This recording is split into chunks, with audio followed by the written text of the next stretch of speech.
All right, so let's get going here. Really excited about this topic today. We have a fantastic panel that we're going to be, I call it the dream team of panelists. But anyways, on the future of insights, we live in a time of, we're working in a time of incredible technology advancements, incredible investment is going on today as agentic AI or AI systems are really transforming our industry in amazing ways. So today I like to start out with this topic is doing some introductions. First of all, I'm Dave Lundahl. I'm the CEO for InsightsNow. And InsightsNow, we are a behavioral science marketing research company working throughout the consumer packaged goods industry. We also have an AI agentic solution that we're working with. And I have here Simon Chadwick, who is the managing partner for Cambiar. It's a consulting group. It's a group that provides consultations to the industry as well as to many marketing research companies. Welcome, Simon. We have with us Seema Vasa. Seema is the CEO and founder of Infinity Squared Ventures. And she has a lot of other hats she plays in the industry. And she works in a lot of the innovation space. It has deep insights what's going on there. She has a great podcast, which I'm sure she can talk about here in a little bit. And then we have Xavier Palacio. He is the head of intelligence standards and advocacy at SMR, which is the largest marketing research organization in the world. And so we're going to have a great conversation here about this topic. Now, just a little bit of housekeeping. We want to make this a way in which we can address your questions. We can have not only a very fluid and interesting conversation amongst the panelists, but at the end, we're going to try to address your questions. Now, if you have a question at any time, please post it through the Q&A part here. And if you have any general comments specific to anybody or to the panel in general, while we're going through, you can use the chat as well, and we'll all be watching that, and we can incorporate perhaps comments and thoughts in real time as this goes through. Okay, so with that, we have a poll that we're going to start with. Okay, and so if we can put up that poll, that'd be fantastic. So the poll is really about what is your perspective, outlooks for insights in the future? How do you feel about the future of the insights industry? Are you optimistic, somewhere in between, or pessimistic?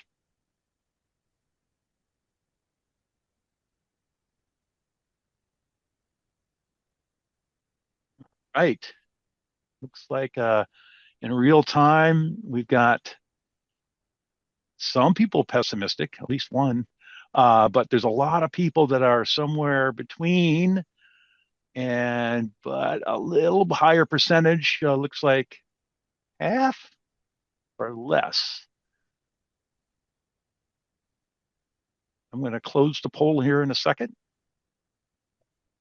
Okay, so let's share the results. So we're about 50% of people are optimistic, and the rest of us are somewhere between. And one person is in the pessimistic area, but that's a really interesting start to this. Okay, so panelists, your thoughts? How do you fall in this whole area of how you feel about the marketing research industry? Simon? I'm in the somewhere in between. Okay. I think there's a lot to be optimistic about, but a lot to be guarded about as well. Okay.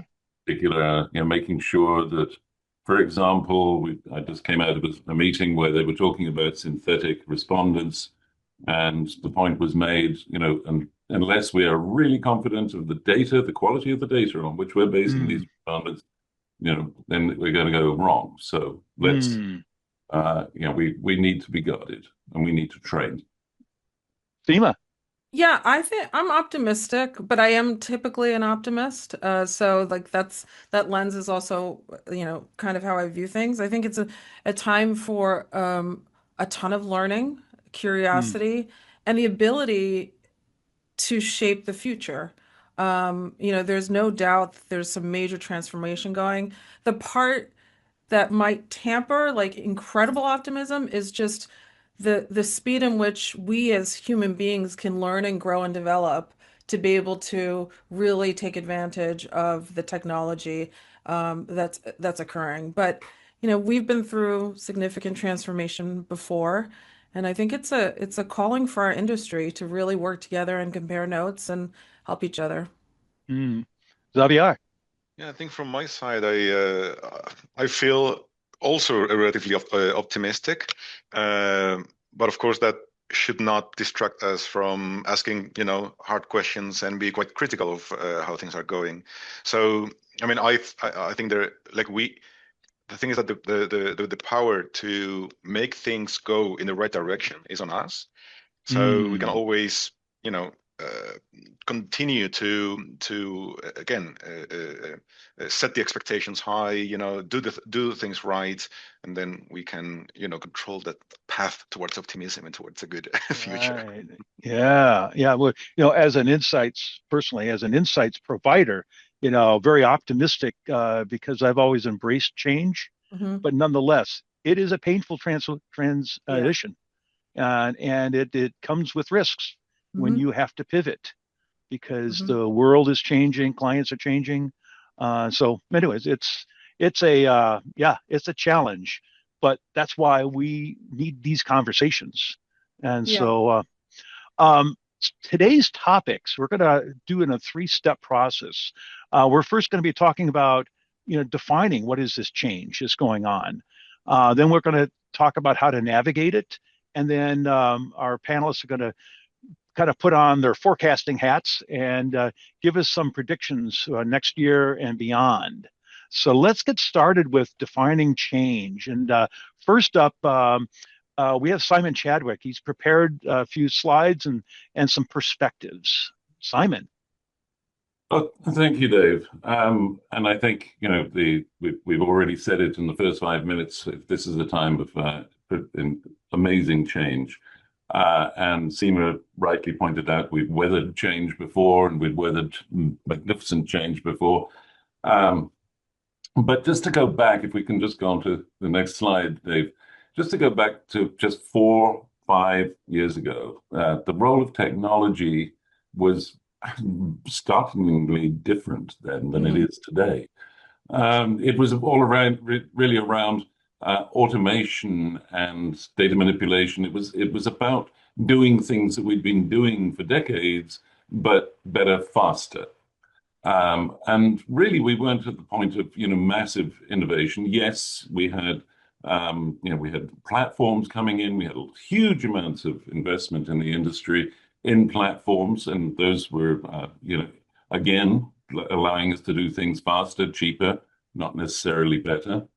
But today, if we go to the next slide, Dave, what have we got? We've got all of that plus generative AI plus agentic AI, and that is leading to really rapid innovation. It's that Mm, that equation that I'd like to really look at in particular mm, today. So if you can move to the next slide, what is going on? So if you talk to people who are in the pure play or otherwise data analytics areas, they will say to you that they now see three systems of data technology. The first system, which is the system that has been around for a long time, is infrastructure and a system of records. mm, That's what we need to run companies essentially. Hmm. The second, which has been around for perhaps a couple of decades more, has been the system of insights and intelligence. So where we take the data we have and we transform it, or we collect data and we transform it. And that's really been the purview of data analytics firms, market research firms, increasingly now AI firms in terms of generative AI making things, again, faster. Consulting firms as well, are very, very prevalent in this area. But what is now happening is that we're moving into the third system, the system of action and engagement, where data in the form of agentic AI is actually now utilizing its learning to become not only a method of developing an intelligence, but also a method of developing on its own action, on its own. And now we're in the system whereby the system of insights and intelligence and the system of action and engagement are in 24/7 dialogue with one another. And that opens up a whole new area of action and of relevance for what we are. That's really interesting. We'll move on one more. What do the numbers at the bottom mean? Sorry. Thank you for calling me back on that. These are, I have the fortune to be on the board of a major data analytics company, and this is their feeling about the proportionality of where we will be concentrating in our use of data in the next year, 2 years, 5 years. It's 25% of it, quarter of it, a full quarter of it is going to be in action and engagement. Oh, that's really cool. That's really cool. So the function of insights and analytics is changing, obviously, from that. And what we're now getting into is that there are essentially 5 different types. We've been very used to descriptive analytics and diagnostic analytics, and we've even gotten into the age of predictive analytics some time ago. Now we're coming into prescriptive, and beyond that, into cognitive analytics. Cognitive, i.e., where it is able to reason in a way on its own. And the complexity of that is obviously enormous. That's why we're seeing all these massive data centers being built, but the value of it also can be enormous. So if we move from there, what Foundation Capital came out with here was a new way of looking at the emerging model. Essentially, yesterday we were in the era of manual research, even with the platforms that we had, and that could be both secondary and primary research. Today, we're getting into AI research agents, and you can see it in qualitative, for example. I just came from a meeting where they were talking about the advances that have been made in qual at scale. And using AI as the qualitative moderator.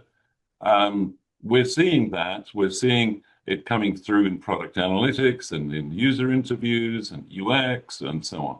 But really, tomorrow, what Foundation Capital is saying is it's going to be an agentic system.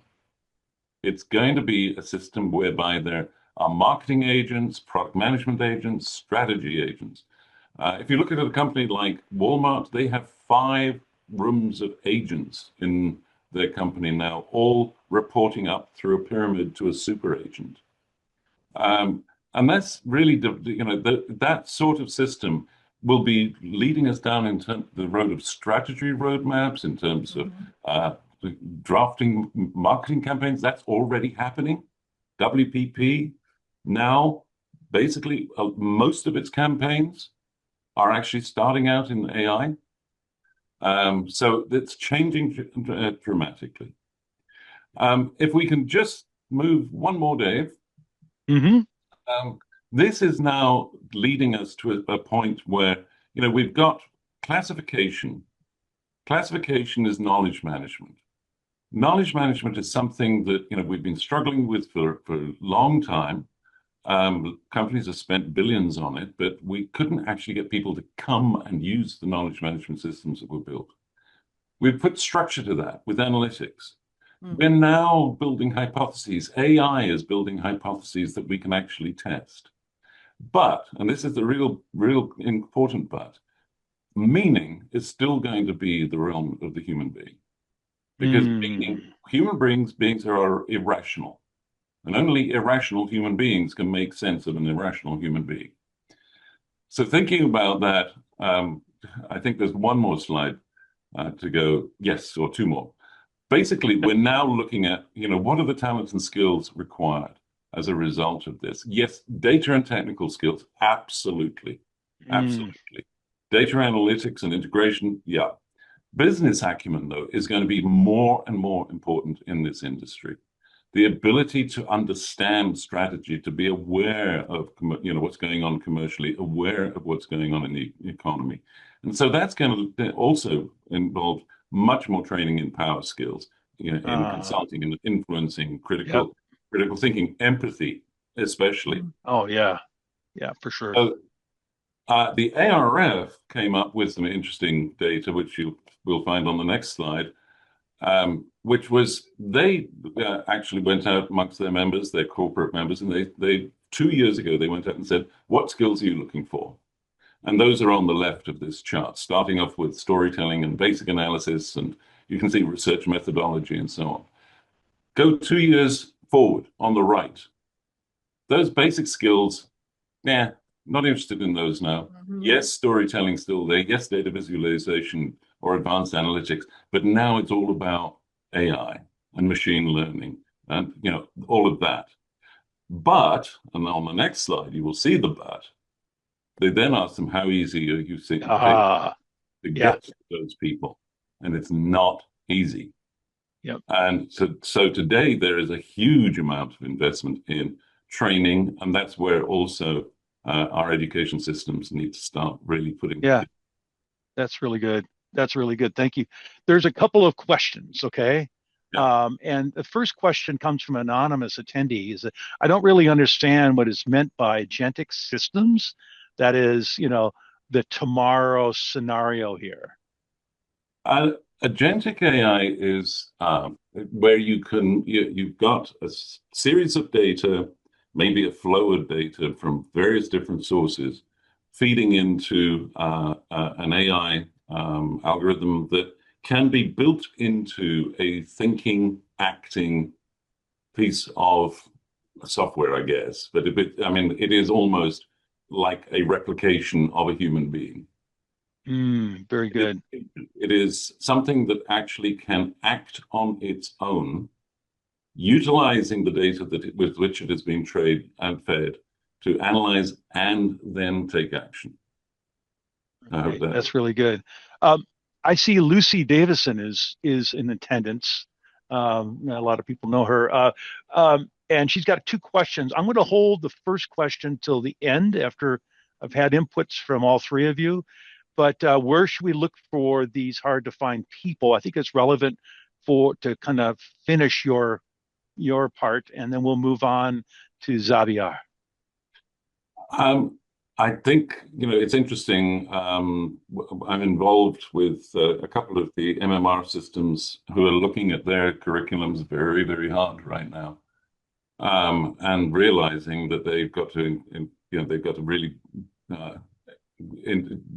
rethink how they're preparing people for the workplace, and make them ready, AI ready, to be able to go into these organizations. But it's going to take some time. So training in place may be a big piece of this. Good. The company I was talking to earlier today was saying that they actually are now giving people time in their jobs, maybe a day a week, just to concentrate on learning. Okay, very good. All right, shall we move on to Xavier? So Xavier, the floor is for you. Yeah, thank you. Thanks, Dave, and thanks for inviting me over. So from the point of view of ESOMAR, what we are constantly looking into is querying the industry and checking where things are going, where we stand, also in an attempt to describe the industry and see where things are at the moment, and then be able to see where things go. So from that, what I selected for this webinar was like 3 slides. And the first slide, where we focus is on a basic but what I believe is a useful picture of the industry, because from the point of view of SMR and of some of the local associations we actually work with as well, the perception is that the industry is composed of a narrow definition of companies and that they all just basically do market research and that's it. Now, that picture, and as we have pointed out, so I won't I won't elaborate too much on this because this is not particularly news. The industry now is composed by a much wider array of companies. The competitive arena has changed substantially, and now you have companies that have very different business models. So recognizing these different business models, we broke, so to speak, or we divided the industry into three large chunks. First, we have market research, those companies that do full surveys, that do A to Z solutions, etc. Then we have research software firms which provide this, say, business as a service, so they are not necessarily project-based companies. And then we have these other types of companies that provide other types of business services, like, for example, could be consultancies and so on. At a global level, the industry has a turnover of 153 billion US dollars. This is data from the last finished year, which is 2024. So we do have projections for 25, but we don't have it. Obviously, we haven't finished the year. But what I wanted to highlight here is that if you ask any, say, for example, market research company or any company for that matter, they will be quick to mention that they are not only encased in market research, that they also have other solutions, like, for example, subscription models. And this is what this triangle offers. The little triangles that go into the other sector look into how much of that specific type of service contributes to turnover. So, for example, market research companies obtain 62% of their turnover from doing actual market research stuff, but they get 31% of their turnover through offering subscription models, etc., and by engaging in the research software. What we have not been doing this for long enough to extract a trend, but last year this value was 29%. So what we see is that research software, market research doing research software overall is a huge chunk, more than 50% of the total value of the industry. And we see this growing tremendously. While market research grows at, say, 5% or 6%, research software has been showing double-digit growth for quite a while, for several years Interesting. now. Yeah. Very interesting. You see this when you go to trade shows. Exactly. What the offers are. There's a lot of software now. Mm-hmm. Indeed, and we'll see this a little bit later as well, or we will talk about this a bit more. But from our standpoint, we don't see any signs of this slowing down anytime soon. Yeah. So there seems to be like a huge amount of push for this. Yeah. Now, research software generally benefits or helps with the internalization of insights, and this is a next slide that I wanted to show. To power all these services and all this software, of course, now we are seeing amazing technological developments, which is why we are here today. But in this study, we asked the client side how much they were themselves in implementing AI to extract insights internally. And I just wanted to highlight this, that for now, implementation seems to be on the lower end. And at the same time, this seems to be, or clients seem to recognize this as, say, as a worry, as a challenge for the foreseeable future. I think we will need to, or we will want to focus a bit more on what is the situation in the US. So I just need to highlight that the US is quite probably underrepresented in this study, but please go there and check it out by yourselves. But what I extract from this slide is that at the moment, we still have, or we observe quite a lot of anxiety when it comes to new technology, to AI, etc. Of course, we saw a revolution that happens almost yesterday. So there is a lot that I think we need to absorb and then we need to implement. So are you saying, yes, Xavier, that the US may be ahead of where you have the AI on this yardstick as minimal implementation, U.S. companies Yes. may be a little ahead of, let's say, Europe? So that is my suspicion, and I think this is something that I wanted to also maybe discuss with the other panelists, with Sima and Simon, because I believe that is the case. The only thing is that it may not be reflected in this particular study, or Sure. right. Yep. It is something to look into. But yes, that's definitely my suspicion. Mm-hmm. I wanted to maybe finalize with the other side of the coin, right? Market research agencies and their implementation of AI in their in their portfolio, in their services. And this is related to this other study, the Global Presses study, which looks at how much research costs for some specific research project types. Mm. And we asked this double thing, right? These two things. What has been the impact on cost first, and then what has been the impact on efficiency, on the gains.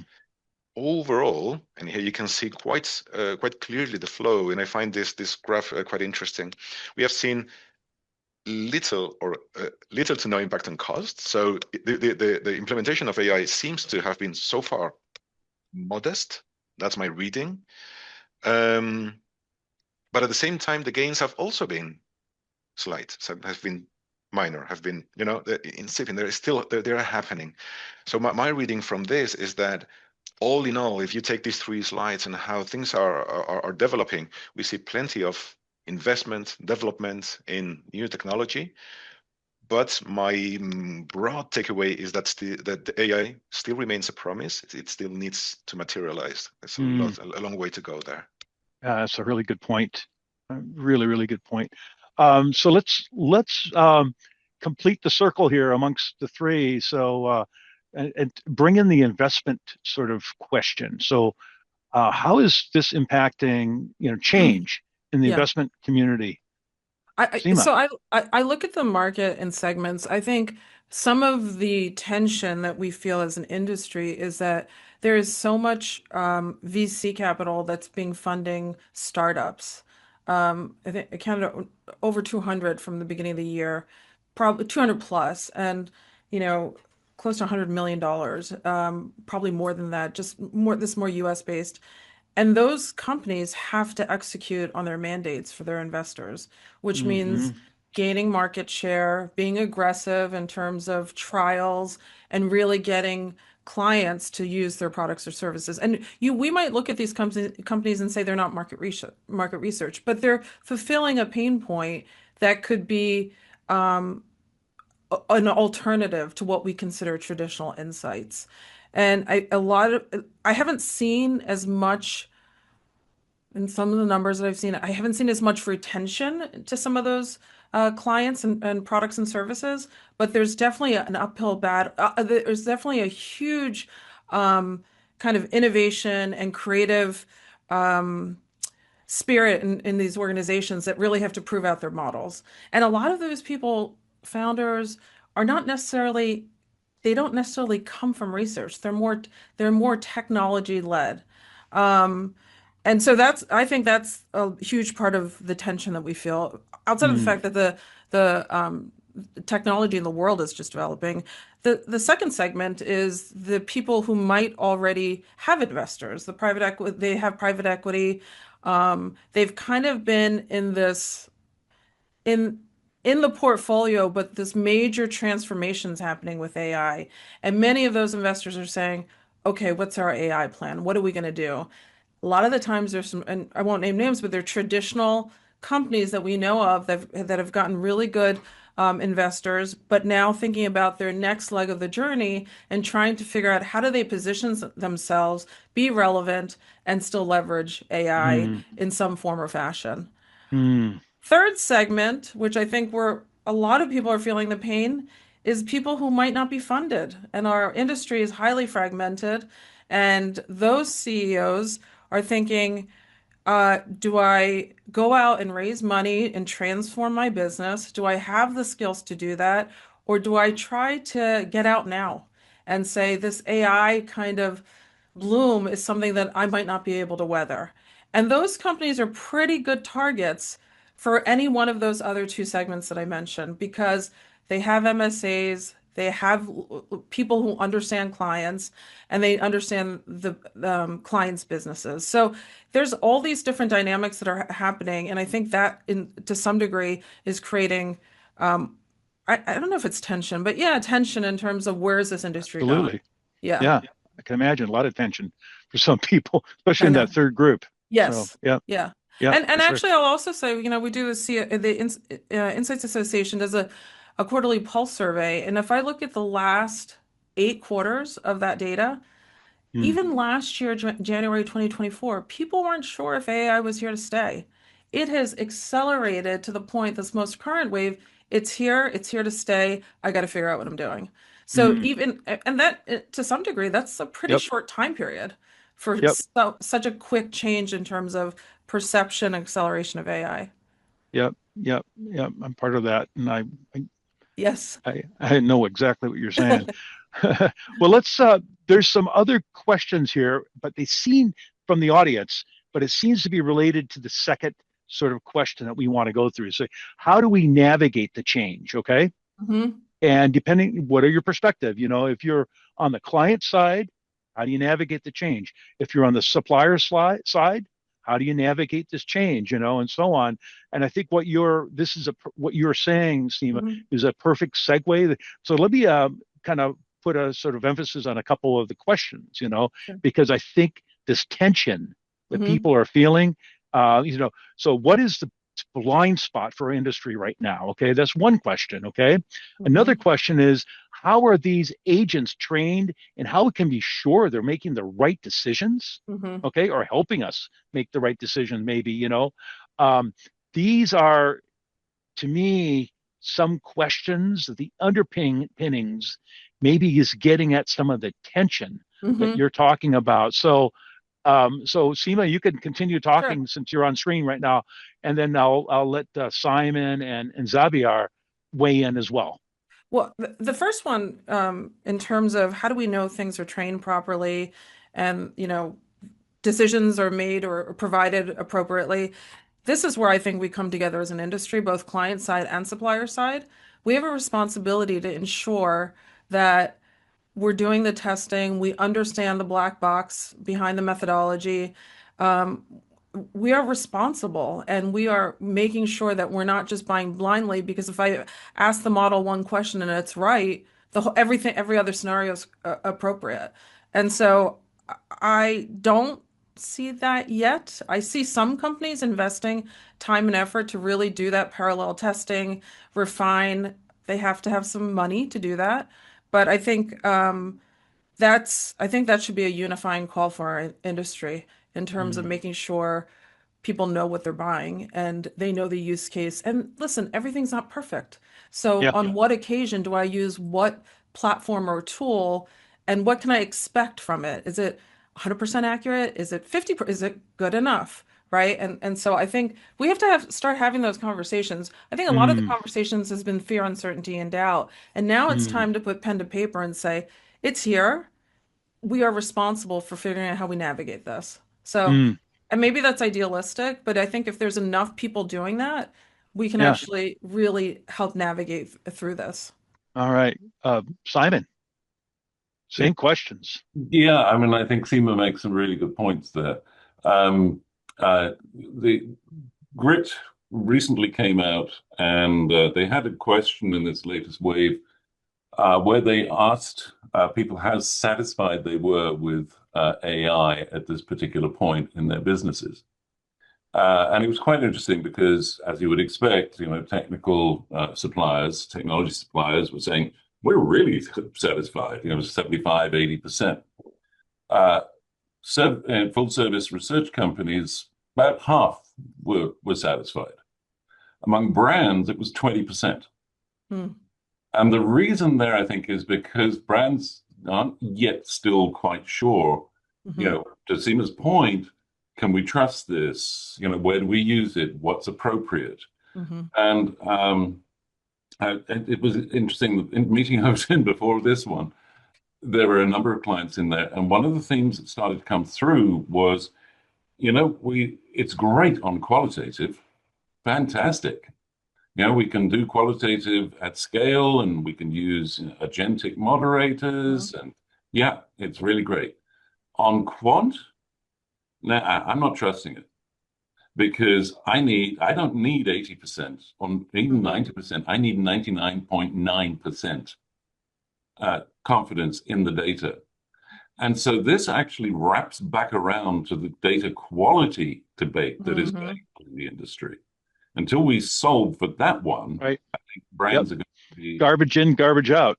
yeah, and brands are going to be skeptical until they know that that is something that they can That's trust. a really good point. Yep. So that's um,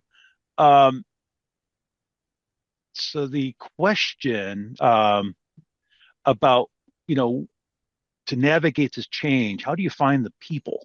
There are a couple of questions that came up earlier today about that as well. Okay, and you triggered those questions with your comments, but it seems like that's a question about navigating change, right?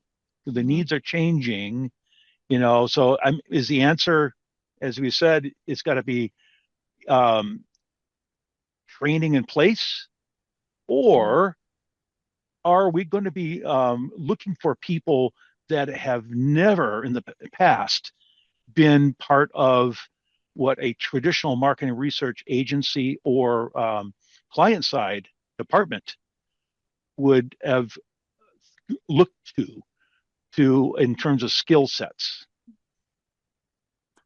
I have a thought. Can I jump in here? Yeah, please. Okay, Yeah. so here's the other rallying cry. I think a lot of people who are seasoned executives kind of put up their hands and say the young people are going to do this. I'm going to kind of ride this out. And I think this is Interesting. the time where those executives, this is their calling. They understand how to navigate a business. They understand the upheavals of a wrong turn.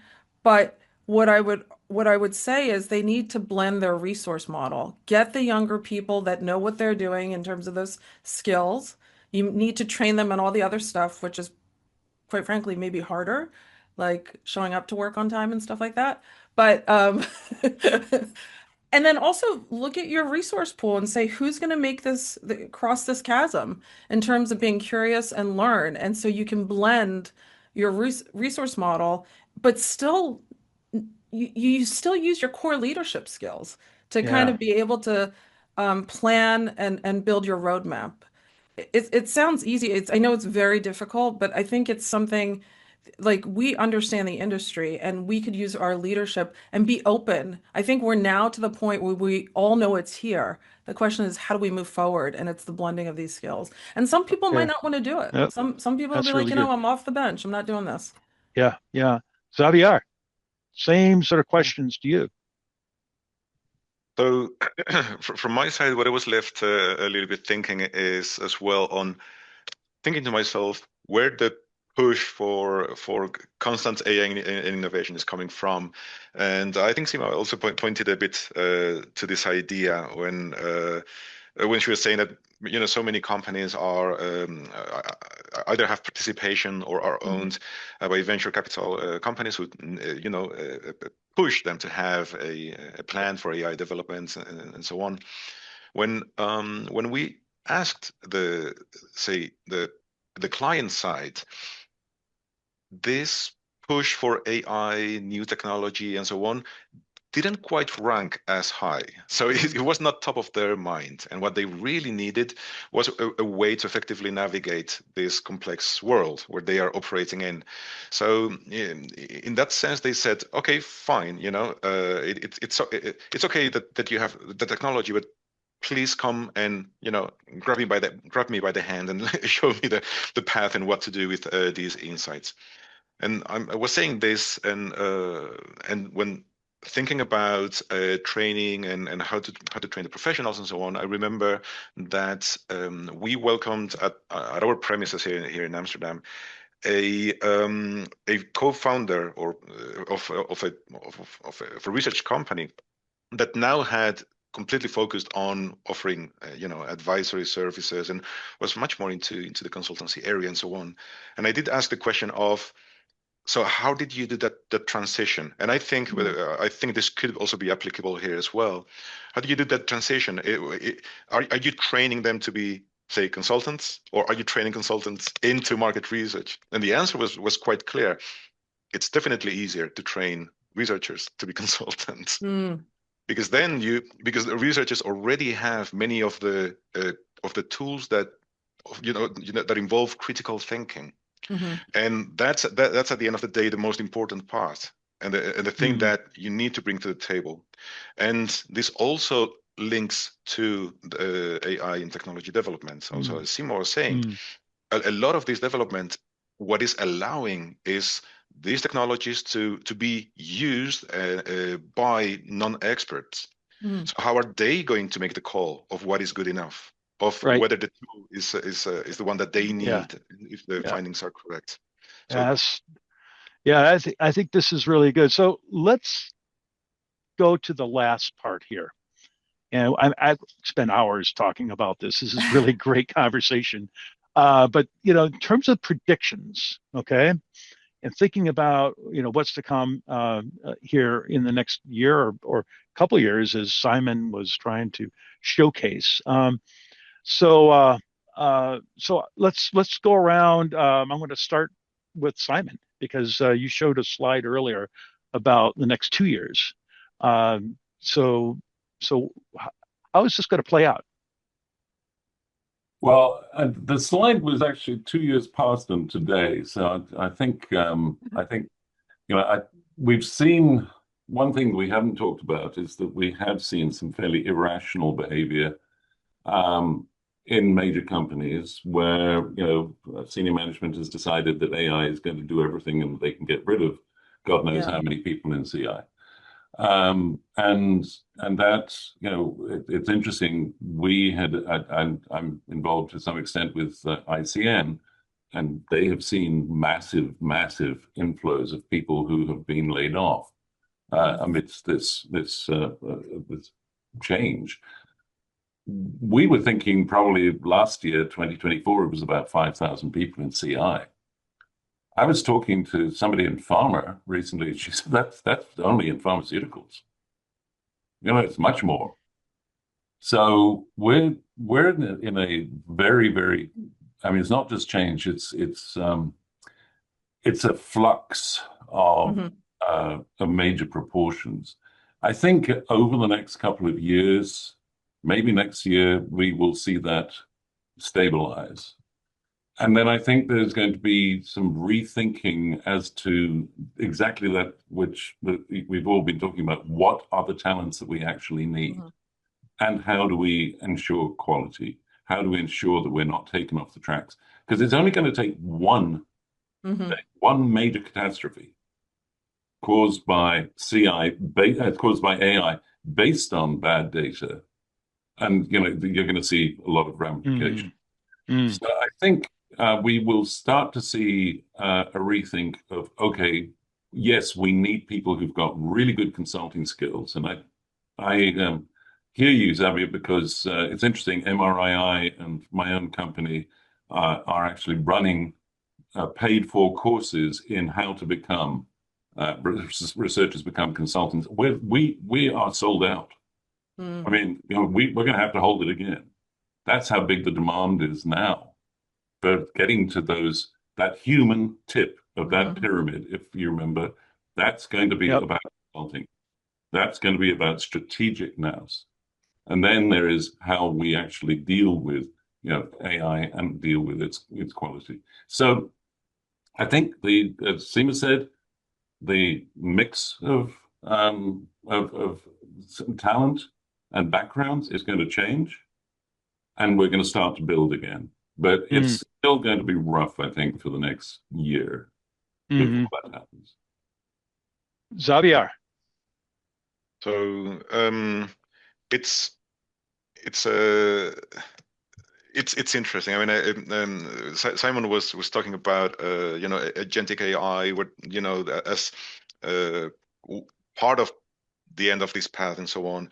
And where we are right now at the moment, as I was saying at the beginning, and I believe we are still at that moment of where's the promise? And I think part of that glossy part it's already starting to wear off, and which is a good thing. We are starting to understand way better many of these systems. We're starting to understand better, for example, what is the minimum amount of data that you need to create synthetic data reasonably, right? With a reasonable output. And we're starting to see that that it's most likely not, say, 100 data points, but rather 100,000. Right. So we will start to, after, well, which is one of the things that this industry does quite well, after testing, we will start seeing what works and what doesn't. I think at this moment in time, I feel, though now I think we are getting into probably a little bit speculative arena, but I feel that the industry has like two paths to go. We have an AI that is allowing anyone to become a researcher, so to speak, and is based on mass adoption, on low cost, etc. But then we also have this added value, this advisory, all these other areas that we were talking about.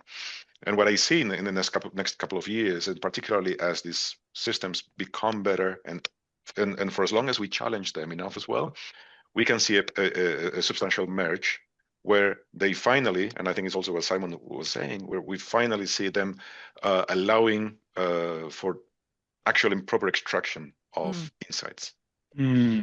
That's a little bit how I see that path coming together. That's a really good perspective, Xavier, because I like the two sort of perspectives, and it kind of brings in the pyramid that Simon had about, at the top is that advisor, is that it's in some ways, we always have said that the insights professional needs to be there.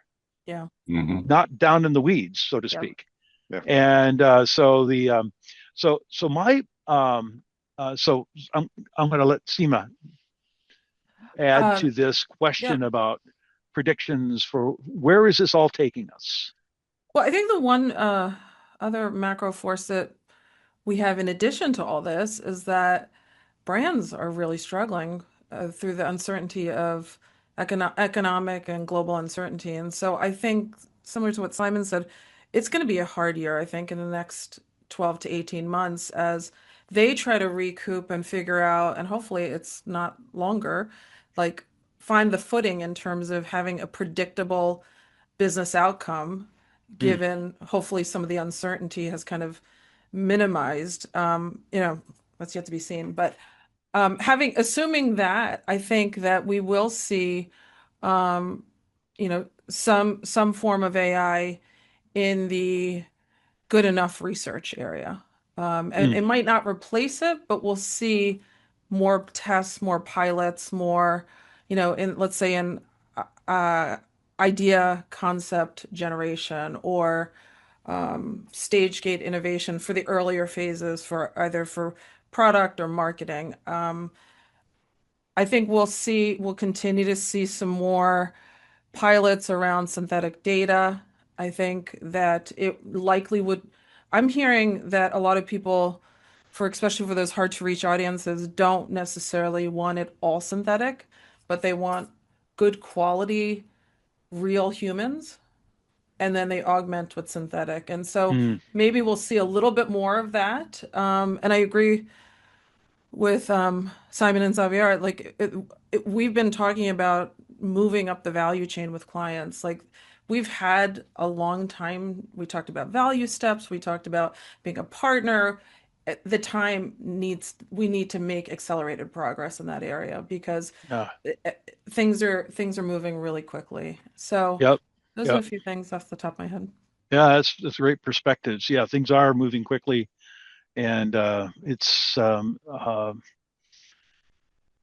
we're seeing a lot of the testing. Yeah, has to happen. So I'm going to move to the last part, and I'm going to pivot here. Not pivot, but we're going to move to the last part. But there's a couple questions that I thought were really a good place to start. Okay, and clients want the result, not the methodology, and I very much agree with that. but yet they need to trust the methodology. If you're going to try synthetic data, you need to put your trust in it. You don't need to know all the technical aspects, especially if you're playing at the top of that pyramid, right? You don't have time for that, but you need to trust it. So another comment here, and then I'm going to open it up for all three of you. Interesting point of view, the clients, customers of research companies aren't the ones asking for AI, but they probably were asking for the benefits that can be delivered via, so case in point, conversation with some clients recently, which is a statement that this is a company with lots of data, okay? Lots of data, swimming in data. They spend weeks combing through data, pulling together data. They spend weeks and weeks before they can even decide on some research, preparing, okay? What if we could transform that weeks into hours? And so there's an opportunity as a benefit, because that's painful, but yet the tools today, this is using tools that are available today. Maybe the tools are not good enough, they're not integrated enough, or maybe they're not being organized. So that's my question to the team. I'll start with, Seema, you get the first crack at it since you're on the screen. So tell me, the question is, what if we could reduce that time that clients take to really rationalize the data? Let's say you're at the front end of innovation process. Okay. You're trying to discover the insights, discover the opportunities. Okay, that you can move down a process of innovation, And so today, if clients have access to the data, that may be a question whether they have access depending on who they are. But I'm hearing, and I'm just using one example, but I've heard this several times now, that clients are swimming in data. Okay, they're taking an inordinate amount of time trying to pull together data and information to gather the insights together to make some decisions, okay, at the front end of innovation. What if we could, through technology here, transform that to be something that's ours? I think that's hugely beneficial. I also think who you do that with is critical too, right? In terms of how you orchestrate the data in a hub or platform, but with a trusted advisor who understands the ins and outs of that data, I think it'd be incredibly helpful. And I think that's the part too that I was talking about earlier about potentially impacting that innovation cycle, right? Where you could do that by using the hub, if you will, or the platform to be able to inform decisions quickly. I mean, that's a major cultural shift too for an organization. Yeah, for sure. I think Simon, yeah. I think that is nirvana. And right now, I think the worry within a lot of brands is AI is really good at sifting through things and categorizing them, but when you actually put numbers in front of it, it gets a little bit less good. And so, if you're putting that amount of data in front of it, can we get to 99.9%? Because that's what we need. And right now, it's not there. Where I think there is a really interesting potential is in unstructured data. Companies basically have about 3 times the amount of unstructured data as they do structured data. And this has been a really painful thing for them because they haven't been able to analyze it. They don't know what's sitting in there. And it's growing faster than their structured data as well. So if it could be put to work on that as well, and if we were the ones to actually work out how that could happen, that would be huge. Yeah. Yeah. That's I think a great point, because defining what structured and unstructured data is like, Yeah. think about research reports. Hmm. That's unstructured data. Absolutely. Mm-hmm. That's text, that's graphs, Yeah. Mm-hmm. it's tables, it's right. Yeah. And how many PowerPoint And reports just exist think on a also, client side servers, and just data warehouses and think lakes. also about, and if you think about IA and SMR do these annual pictures of the industry.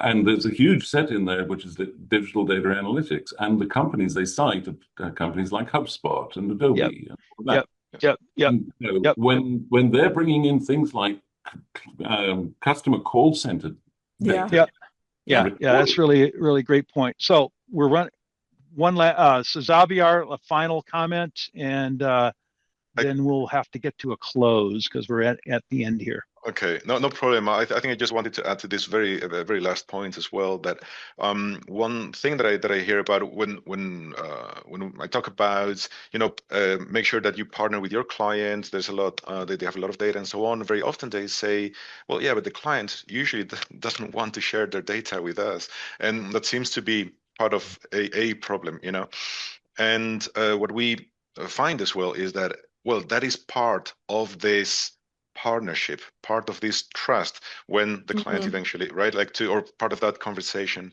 And on the point of, shall we allow things to just move, insights to come faster? Well, yes, the client will be happy, and if the agency, if the supplier of an AI system has done their own testing, and if they open the black box, and if they avoid the black box, and if they explain it correctly, they may be able to produce things faster. But I don't think still that AI per se is the USP. Is the unique selling point of the company necessarily? Mm. They will be happier saying, I can give you these insights through our means, and they trust them. Mm. That's really great. Well, I want to thank our panelists, Simon, Seema, Xavier, for a great conversation. I'm going to leave you with one thing.